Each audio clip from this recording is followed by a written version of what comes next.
İndi Sovet İttifaqı qurulanda isə artıq senzura və belə deyək, propaganda çox ciddi şəkildə Azərbaycan yazıçılarının həyatına təsir eləmişdir. 1934-cü ildə səhv eləmirəmsə, Sovet İttifaqı Yazıçılar Birliyi, Yazıçılar İttifaqı qurulanda kəskin şəkildə ədəbiyyatın meyarları ortaya çıxdı. Sosialist realizmin, sosialist ədəbiyyatın meyarları ortaya çıxdı və ədəbiyyatı müəyyən qədər propaganda kimi istifadə etməyə başladılar.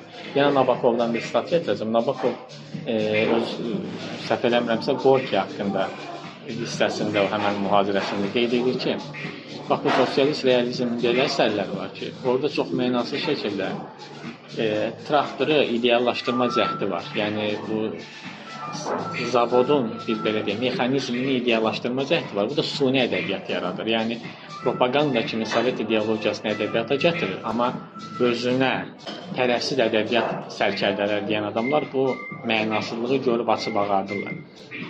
Sovet İttifaqında var idi. Bax biz belə böldük ki, Nabokovun dilini. Sarda bunu yazma deyirdilər, amma bunu yaz demirdilər. Sovet İttifaqı dövründə isə həqiqətən də bunu yaz deyirdilər. Bax biz bu gün Mikail Müşfiqə baxanda hətta biz deyirik ki, Mikail Müşfiq müəyyən qədər təzyiqlərə məruz qalır. Amma baxırsan ki, Mikail Müşfiq o qurultayların birində, Azərbaycan Yazıçılar İttifaqı qurultaylarında birində deyir ki, mən 5 illik planı bu cür tərənnüm etmişəm. Mənə şans verin, mən növbəti dəfələrdə daha yaxşı tərənnüm edəcəm. Yəni görürsən ki, bu bizə deyir ki, bunu mənə necə yazmalı olduğumu deyirdilər.